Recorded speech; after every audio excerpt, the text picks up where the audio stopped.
Hello friends, आप सभी का स्वागत है आपके अपने YouTube channel unique study point पर।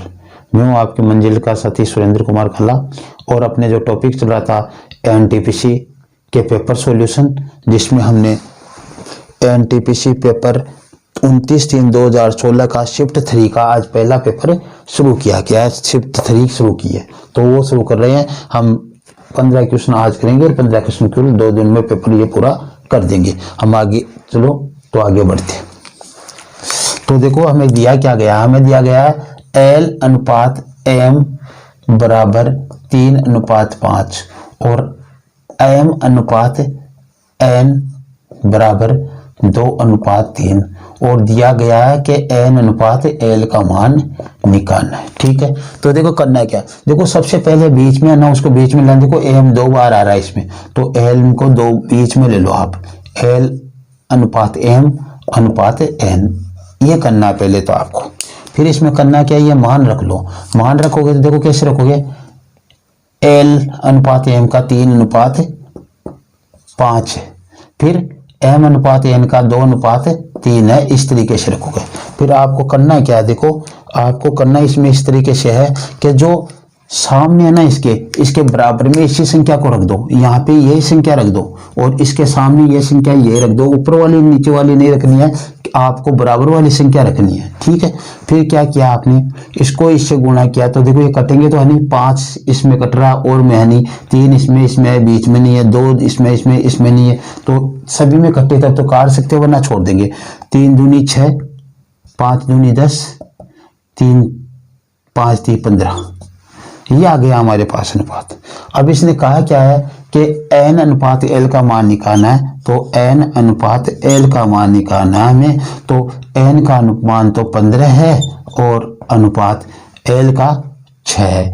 इनको काट लो, 3 से कट रहे हैं 5 बार और 3 से 2 बार।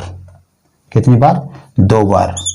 तो कितने हो गए, 5:2। इसका आपके पास क्या आ गया, आंसर आ गया 5:2। तो ये लो 5:2 आपका बी ऑप्शन है, तो बी इसका सही आंसर होगा। अब हम करते हैं क्वेश्चन नंबर 2। दूसरे क्वेश्चन पे चलते हैं।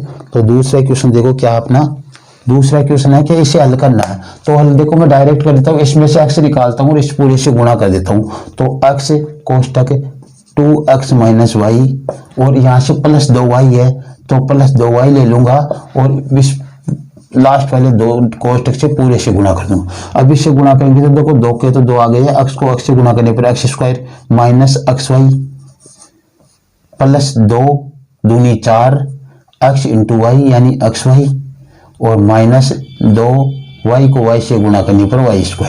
अब देखो क्या आ गया, 2x², 1xy 4xy इसमें से गए तो प्लस के 3xy बच गए और माइनस के 2y²। ये ऑप्शन किसी में आपको दिखाई दे रहा तो उसका उत्तर वही है। तो ये हमें दिखाई दे रहा है 2x² प्लस 3xy - 2y, यानी बी इसका ऑप्शन होगा बी। ठीक है, ठीक है। अब देखो थर्ड क्वेश्चन में चलते हैं हम। थर्ड क्वेश्चन क्या कह रहा है, थर्ड क्वेश्चन कह रहा है कि 10 11 9 समूह का मानक विचलन ज्ञात करना है। तो मानक विचलन ज्ञात करने के लिए पहले हम इसका समांतर माध्य ज्ञात करेंगे, माध्य ज्ञात करेंगे। इनको जोड़ेंगे 10 + 11 10 + 11 + 9 + 11 + 9 10 + 11 + 9 + 11 + 9 बट्टा कितनी संख्या है, 5। क्या किया आपने, 50 इनका टोटल आ गया, तो कितना आ गया 10। इनका माध्य कितना आ गया 10। अब यहाँ पे हम सारणी बनाएंगे, यहाँ पे लिखेंगे विचर या चरमान और इसे क्या अक्ष होता है, तो ये अक्ष। फिर यहाँ पे हम लिखेंगे बारंबारता, बारंबारता इसे एफ से व्यक्त करते हैं। यहाँ पे लिखेंगे हम डी विचलन, विचलन होता है अक्ष माइनस ए और ए का मान अपने पास क्या है 10 और यहाँ पे क्या ज्ञात करेंगे d² विचलन का स्क्वायर और यहाँ पे करेंगे f_d²। ठीक है, ये हमारे पास मान आ गए। अब देखो हमें करना क्या, दरअसल देखो सबसे पहले 9 रख लो, तो देखो 9 10 और ये 11, 3 इसमें क्या है। अब बारंबारता का मतलब होता है 9 कितनी बार आया हुआ है, तो 9 1 2 बार आया हुआ है, तो यहाँ पे 2 उतार दो। 10 कितनी बार आया हुआ है, एक ही बार है, तो 1 उतार दो। फिर 11 कितनी बार आया हुआ है, 2 बार, तो यहाँ पे 2 उतार दो। ठीक है। फिर इसके बाद में क्या करना है, हमें इसका विचलन निकालना है, यानी अक्ष में से ये 10 घटाना है, 1 घटाना है। 9 में से 10 गया तो माइनस का 1 आएगा, 10 में से 10 गया तो 0 आ जाएगा, और 11 में से 10 गया तो 1 आ जाएगा। अब क्या करेंगे, हम डी का स्क्वायर करेंगे। डी का स्क्वायर करेंगे तो 1 का स्क्वायर 1 आ जाएगा, 0 का स्क्वायर 0 हो जाएगा, 1 का स्क्वायर 1 आ जाएगा। ये डी स्क्वायर आ गया। एफ डी स्क्वायर करना है, एफ ये है, डी स्क्वायर ही है, तो 2 को 1 से गुणा किया तो क्या आ जाएगा, हमारे पास मान 2 आ जाएगा। 2 को 1 से गुणा करने पर 2, 1 को 0 से गुणा करने पर 0, कई बार 1 ही लिख देते हैं, वो गलत है, 1 को 0 से गुणा करने पर 0 होता है। 2 को 1 से गुणा करने पर 2, ये आ गया। अब हमें क्या करना है, यहाँ पे तो करना है सिग्मा एफ डी स्क्वायर का मान, और यहाँ पे करना है सिग्मा एफ का मान। सिग्मा एफ इनका टोटल कितना हो गया, 5, और इनको जोड़ेंगे तो इनका टोटल कितना हो गया, 4। अब हमें मानक विचलन, मानक विचलन का सूत्र होता है, मानक विचलन का सूत्र होता है sigma F D square upon sigma F, और इन सभी का वर्गमूल। अब इसमें ये मान रख लो, मान रखेंगे तो देखो क्या आएगा, सिग्मा एफ डी स्क्वायर का मान क्या है अपने पास, सिग्मा एफ डी स्क्वायर का मान 4 है, तो ये तो वर्गमूल, और ये 4, और सिग्मा एफ का मान 5 है, ये रहा 5 यहाँ पे, ये 5 रख लिया। ठीक है। अब क्या क्या देखो, 2 का तो वर्गमूल आ गया 2, और 5 का वर्गमूल निकलता नहीं, तो हमने 5 रख दिया, तो 2/5, 2/5 जो ऑप्शन है वही आपका आंसर है बी। तो अब आगे हमें क्वेश्चन नंबर 4 करना है। 3 हो गया अपना, 4 है कि 10 दर्जन सेव, 15 दर्जन सेव और 20 दर्जन केले। देखो सेव कितनी है, सेव, फिर आम, फिर आपके संतरे। ठीक है, ये तो दर्जनों में है, सेव 10 दर्जन, 15 दर्जन आम और 20 दर्जन संतरा है। ठीक है। फिर क्या कह रहा है, इनमें से क्रमश 1/2, 1/3 व 1/4 फल बिक जाते हैं, यानी इसमें से 1/2 दर्जन में से बिक जाएंगे, तो इसको 1/2 से बिके, बिके कितने, 1/2, यानी 10 का 1/2 कितना हो गया, 5 दर्जन बच गई, और यहाँ पे 1/3, 15 का 1/3, यहाँ पे ये भी 5 दर्जन बच गई, और 20 का 1/4, ये भी 5 दर्जन बच गई। ठीक है, 5 दर्जन बचे हुए हैं, ये तो बिक गए, ऊपर वाले 5 आए, तो 10 में से 5 गए तो 5, और ये आ गए अपने पास। ठीक है। अब देखो करना क्या है, ये क्या कह रहे हैं, ये तो बिक गए, तो शेष कितने बचे। अब देखो 10 में से 5 गए तो शेष कितने बचे, शेष 5 बच गए। 15 में से 10 गए, 5 गए तो 10 बच गए शेष, और 20 में से 5 गए तो 15 बच गए शेष, ये शेष बच गए हमारे पास। यानी अब कितने फल शेष बचे, ये तो दर्जनों में बचे हैं, तो 5 गुणा 12 कुल हो जाएंगे, 10 गुणा 12 कुल हो जाएंगे, और 15 गुणा 12 कुल हो जाएंगे। तो ये तो कितने हो गए, 60, ये हो गए 120, और ये हो गए कितने, 180। इनको हम जोड़ेंगे तो ये शेष फल बचेंगे आपके पास, 180 और 180 360 फल शेष बच गए। 360 फल क्या बच गए, शेष बच गए। 360 है क्या इसमें ऑप्शन, 360 डी, तो इसका क्या होगा, डी होगा ऑप्शन, इसका ऑप्शन डी होगा। अब आगे बढ़ते हैं हम 5वें क्वेश्चन पर। 5वां क्वेश्चन देखो क्या है, विस्तार कीजिए इसका। तो क्या कह रहा है, देखो s+2 का क्यूब, तो हमें मालूम है, देखो a+b का होल क्यूब हम करते हैं तो क्या आता है, a³ + 3a² b + 3ab² + b³, यही तो होता है, यही होता ना, या a प्लस बी करके वैसे करते हैं, लेकिन इसने अलग अलग ये सभी मान दिए तो ऐसे ही कर लो अपनी। तो देखो इसका करेंगे a का क्यूब यानी एस का क्यूब, एस क्यूब प्लस 3 गुणा a का स्क्वायर यानी एस का स्क्वायर इंटू बी प्लस 3 गुणा ए का मान एस गुणा बी का स्क्वायर 2 का स्क्वायर और प्लस 3 का क्यूब यानी बी का क्यूब यानी 2 का क्यूब। क्या आ गया S cube plus 3 6 S square plus 4 4 3 12 S plus 8। ये ऑप्शन जहां पे है वो सही है आपका। तो देखो S cube 6 S square 12 S cube 6 S square plus 12 S आने चाहिए, 12 एस इसमें है तो ये 3 एस कैसे दिए इसने, 3 एस उतारने में गलत कर दिया होगा, ये 6 एस ही आनी चाहिए क्योंकि 3 2 दूनी 4 6। तो इसको आप ऐसे करो, जो ये है ना इसको 6 कर लो, यहाँ पे इसको क्या कर लो 6 कर लो, क्योंकि यहाँ पे S cube plus 6 S square plus 12 S plus 8, तो S cube plus 6 S square plus 12 S plus 8 और किसी में नहीं S cube plus 6 S square, यहाँ पे 11 एस हो गए और यहाँ पे एस क्यूब तो यहाँ पे 12 और किसी में है नहीं, तो इसका हमने क्या कर दिया 12 वाला ये कर दिया, एक को टिक कर दिया। यदि यहाँ पे 12 होते तो इसके टिक हो जाता, ये सही होता। ठीक है, तो जैसे भी ऑप्शन ये आना चाहिए, ए हो चाहे बी हो चाहे सी हो, कुछ भी हो उसमें। ठीक है, अब आगे बढ़ते हम। आगे दिया गया कि इसका बहुलक और माध्य ज्ञात कीजिए। क्या करना है, बहुलक और माध्य ज्ञात करना है। पहले माध्य ज्ञात करना, तो माध्य ज्ञात करने का तो वही सूत्र है, सभी को जोड़ दो।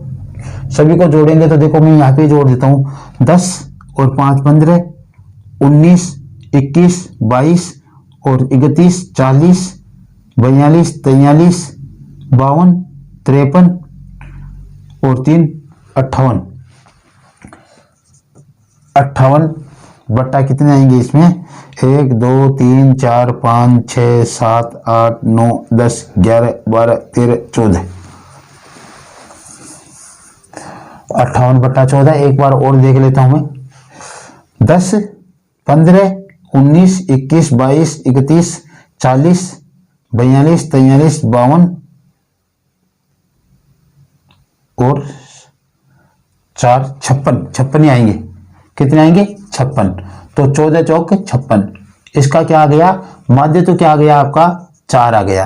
अब इसका निकालना बहुलक। बहुलक वही संख्या होती है जो सबसे ज्यादा बार होती है। कल भी हमने एक ऐसा क्वेश्चन किया था। तो सबसे ज्यादा बार क्या है, देखो इसमें 1 बार 2 बार 3 बार 4 बार 5 बार। 1 5 बार है, इसके अलावा कोई भी ऐसी संख्या नहीं है जो 5 बार हो। देखो 9 4 बार है, 1 2 3 4 बार है 9, और तो कोई है नहीं इसके नजर में, तो एक ही है। क्या है 1। तो बहुलक क्या हो जाएगा इसका, बहुलक हो जाएगा 1।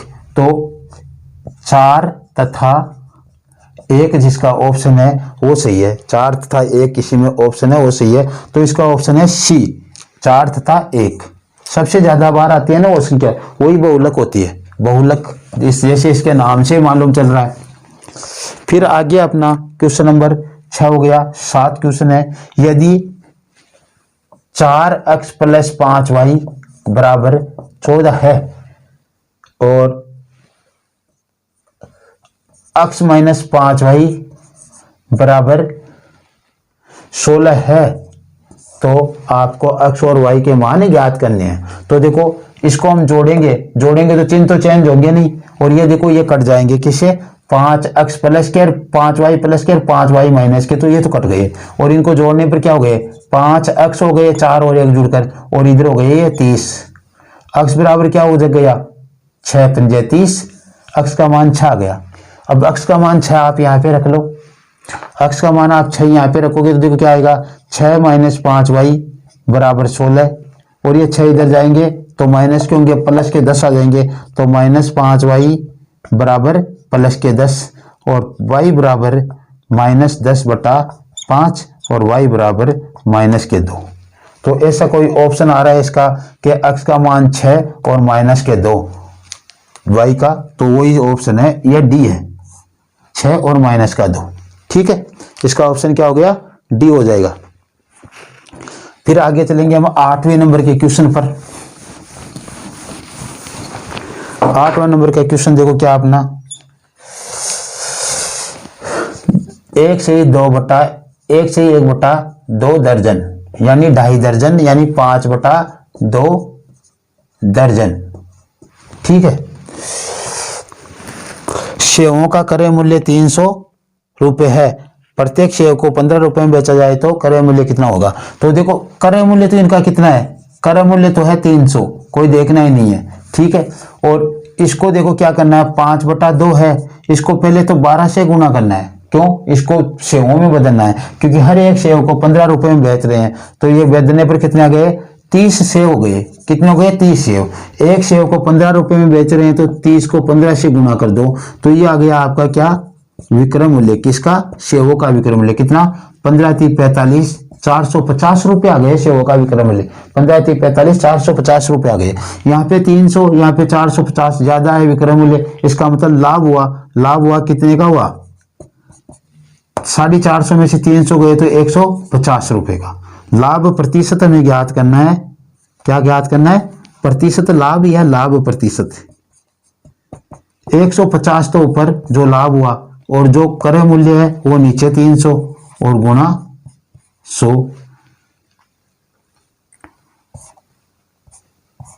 150 दूना 300, 1/2 गुना, और ये कितना गया, 50% लाभ हुआ। तो हमें आगे का 9वां क्वेश्चन करना है। 9वां क्वेश्चन है, एक अभाज्य संख्या होती है। अभाज्य संख्या वे होती है जिनमें स्वयं और स्वयं के अलावा केवल एक का ही भाग जाता है। वे संख्याएं जिनमें एक और स्वयं का ही भाग जाता है अभाज्य संख्या कहलाती है। तो इनमें देख लो, कुछ केवल खुद से तथा एक से विभाजित होती है वो अभाज्य संख्या कहलाती है। इसका सी होगा, एक निश्चित धनराशि 2 वर्षों में 10%, यहाँ पे 10% वार्षिक ब्याज की दर से इतना ब्याज हो जाता है। तो देखो हम करते हैं SI बराबर 2000 है, और SI को हम क्या लिखते हैं, R × T।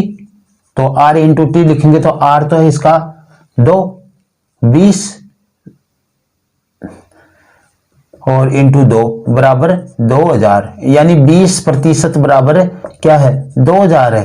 तो एक का मान क्या आ जाएगा, 1% का, 20 से 20 काटेंगे तो 100 आ जाएगा। 1% का मान क्या आ जाएगा, 100 आ जाएगा। तो यहाँ पे 100% क्या होता है, मूलधन होता है। मूलधन 100 × 100 हो जाएगा तो क्या हो जाएगा, 10,000 इसका मूलधन हो गया। क्या हो गया, 10,000 रुपए क्या हो गया, मूलधन हो गया। अब हमें निकालना है क्या है, हमें निकालना है चक्रवर्ती ब्याज।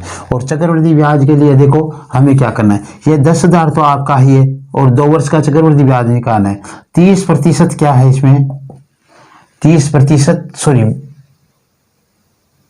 10% है क्या, 10% आपकी क्या है, दर है। तो 10% दर है तो 1/10 होगा।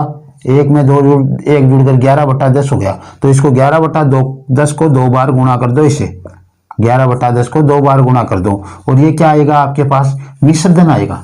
क्या आ जाएगा, मिश्र धन आ जाएगा। 2 जीरो से 2 जीरो काट दो और 121 के आगे डबल जीरो रख दो, 12,100 रुपये। ये क्या आया आपका, अमाउंट आया, मिश्र धन आया। हमें निकालना है क्या है, CI।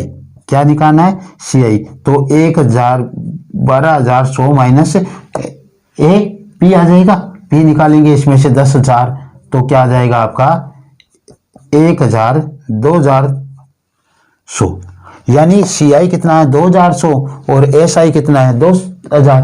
तो इनका अंतर कितना है, CI माइनस SI बराबर 2100 माइनस 2,000 बराबर 100 रुपए। तो दोनों का अंतर कितना आ गया आपका 100 रुपए। 100 रुपए जिसमें दिया गया वही आपका आंसर है। तो 100 रुपए आपका दिया गया C में, तो C इसका क्या है, करेक्ट आंसर होगा C, 100 रुपए। ठीक है, अब देखो आगे देख रखा कि इसने क्या दे रखा है कि P प्लस Q बराबर 2P माइनस Q है। तो हमें P का मान निकालना है। यदि Q बराबर क्या है 10 है तो Q का मान 10 रख लो भैया। P प्लस 10 बराबर 2P माइनस 10। अब इसको गुणा करेंगे तो ये हो जाएगा 2P माइनस 2 20 और यहाँ पे P प्लस 10। इसको P को इधर लेकर आएंगे तो P माइनस 2P हो जाएगा और इधर माइनस के 20 और इधर जाएगा तो माइनस का 10 हो जाएगा। तो ये माइनस का p बचेगा यहाँ पे, और माइनस के 30, माइनस से माइनस दोनों तरफ से उठाओ, p बराबर क्या आ जाएगा आपका 30।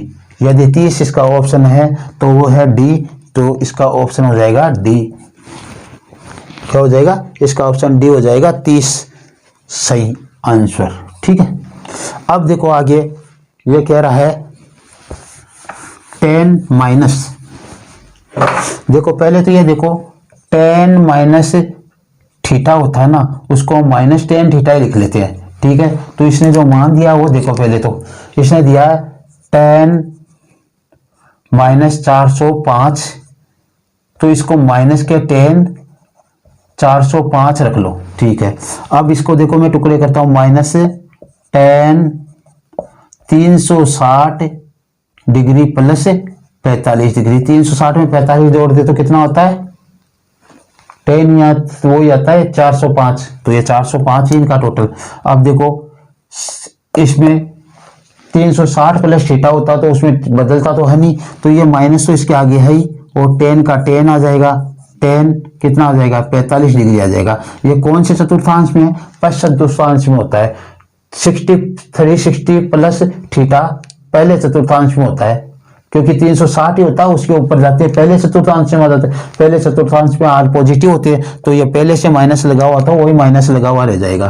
तो 10 45 का मान क्या हो जाएगा 1, तो इसका मान क्या हो जाएगा 10 माइनस 405 का माइनस 1 आ जाएगा इसका, तो इसका आंसर होगा आपका बी। क्या होगा? इसका आंसर बी होगा। अब देखो आगे ये कह रहा है 360 और 450 का सबसे बड़ा गुणनखंड होगा, यानी इनका मैशा निकालना है। तो इनका मैशा निकालने के लिए आपको क्या करना है, 360 का 450 में भाग दे दो, भाग विधि से निकाल लेते हैं। 360 एकम 360, यह बच गए 0 और 9, 90 को यहाँ पे उतारो, तो इसका 360 में भाग दे दो, तो यह चला जाएगा 4 बार, 9 चौक 36, क्या गया 1, यानी जिसका भाग जाता है वहां पे शून्य प्राप्त होता है, वही उसका क्या होता है सबसे बड़ा गुणनखंड या मैसे होता है, यानी एचसीएफ होता है। तो इसका क्या हो गया मैसे 90 हो जाएगा, कितना हो गया 90 हो गया, तो ये 90 इसका जो दिया गया है ये आपका ए, इसका ऑप्शन क्या आ जाएगा ए आ जाएगा 90 आ जाएगा इसका ऑप्शन। अब आगे देखो, यदि एक व्यक्ति ने 30% लाभ से एक वस्तु 1300 रुपए में बेची तो वस्तु का क्रय मूल्य ज्ञात कीजिए। देखो विक्रय मूल्य तो क्या दिया है, वस्तु का विक्रय मूल्य दिया गया है 1300 रुपए, और लाभ कितना हुआ है, लाभ हुआ आपका 30%। अब देखो 30% को मैं लिखूंगा यहाँ पे 3/10, लाभ हुआ है इसका मतलब बढ़ेगा, 10 पे 3 बढ़कर कितना हो गया 13 हो गया। यदि हमें मूलधन से आगे की वस्तु निकालनी होती क्रय मूल्य से, तो हम क्या करते 13/10 से इसे गुणा करते और आ जाता, लेकिन हमें क्या निकालना है विक्रय मूल्य से क्रय मूल्य निकालना है, तो इसको उल्टा करके जोड़ दो, उल्टा करके गुणा कर दो, तो क्या होगा 1300 गुणा 10/13, 13 एकम 13 कितनी बार गया 100 बार कट गया, और 100 को 10 से गुणा करने पर 1000 रुपए। उस वस्तु का विक्रय क्रय मूल्य क्या है, उस वस्तु का क्रय मूल्य क्या होगा 1000 रुपए होगा, वस्तु का क्रय मूल्य क्या होगा 1000 रुपए होगा। आप इस तरीके से भी इस क्वेश्चन को कर सकते हो कि जो क्या हुआ एक हमें लाभ होकर 13 रुपए प्राप्त हुए, तो 13 के बराबर 1300, 13 को 13 से काटो, एक का मान कितना आ गया 100 आ गया। ठीक है, तो हमें ज्ञात कितने करना है 10 का ज्ञात करना है, तो 100 गुणा 10 बराबर 1000, बस आ गया। इस तरीके से करना है, तो इसका क्या आएगा ऑप्शन आपका। हाँ तो साथियों, ये जो चार्ट दिया गया है इस चार्ट से हम 3 क्वेश्चनों का हल करेंगे। इस चार्ट में क्या दिया गया है, छात्र है S1 S2 व S3 व S4, S1 S2 S3 व S4 के जो भौतिकी और रसायन शास्त्र में जो प्राप्तांक दिए गए हैं उनका चार्ट दिया गया है ये, तो उनके ऊपर आधारित क्वेश्चन हम करेंगे। भौतिकी को ब्लैक से दर्शाया गया है और रसायन को ग्रीन से दिखाया गया। तो देखो पहला क्वेश्चन क्या है, सभी छात्रों के रसायन शास्त्र व भौतिक शास्त्र के कुल प्रतिशत अंकों का अनुपात पूछ रहा। अगला तो देखो क्या करना है, सबसे पहले हमें क्या करना है, जो रसायन शास्त्र दिया है तो रसायन शास्त्र के अंकों को जोड़ना है, यानी हरी वाली लाइन को जोड़ना है। तो रसायन शास्त्र के कुल अंक क्या हो जाएगा, रसायन शास्त्र के कुल अंक 85 प्लस 55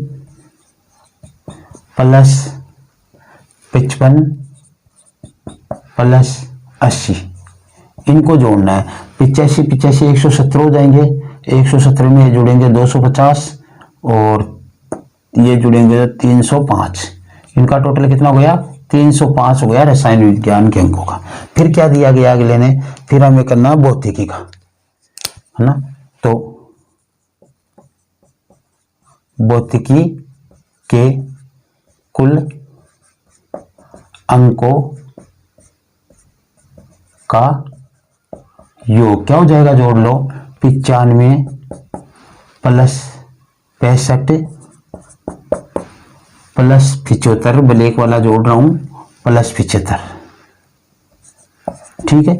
75 150 और ये हो गए 160 160 150 310 हो गए, कितने हो गए 310।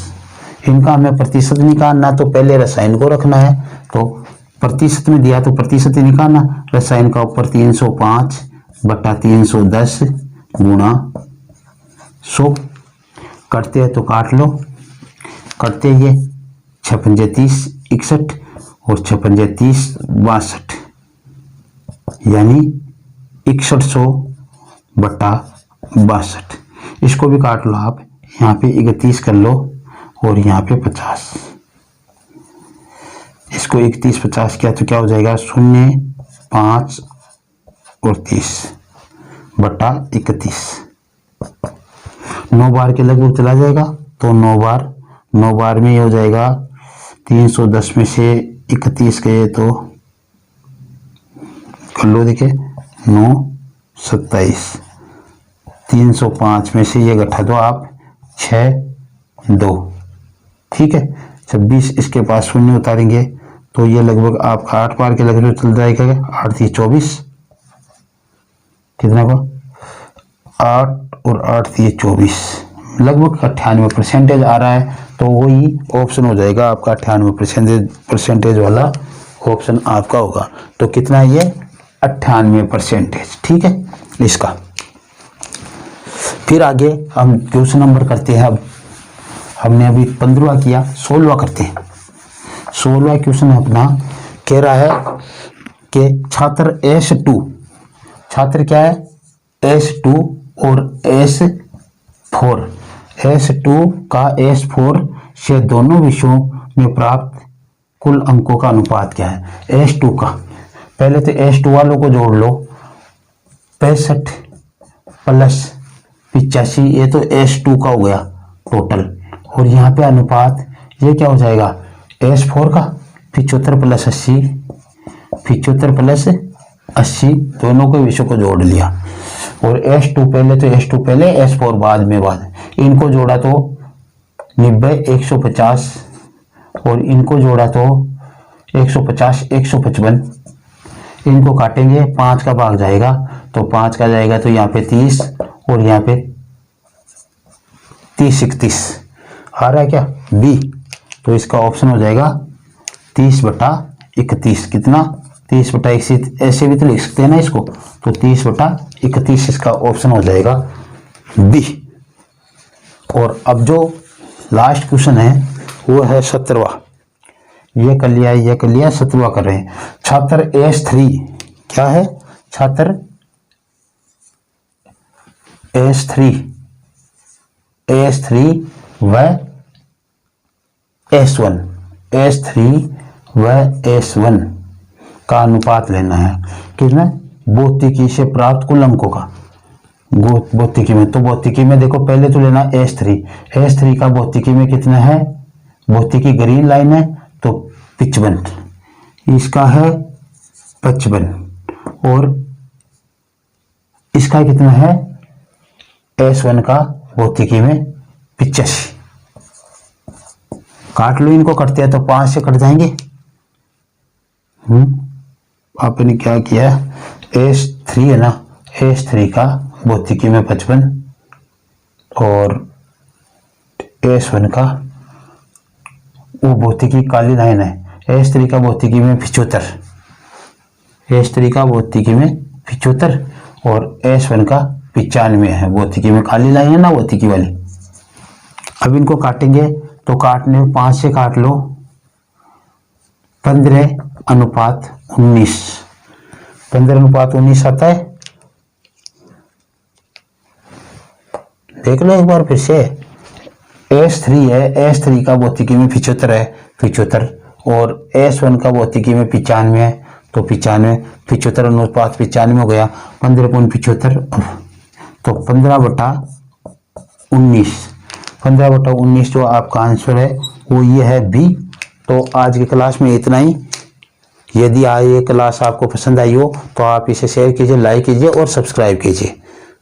और हमारी हर वीडियो का लिंक डिस्क्रिप्शन में दिया गया होता है, तो आप वहां पे जाकर अपनी कोई टॉपिक से संबंधित समस्या है वहां पे शेयर करके हमारे से समस्या पा सकते हो। Okay, thanks, bye.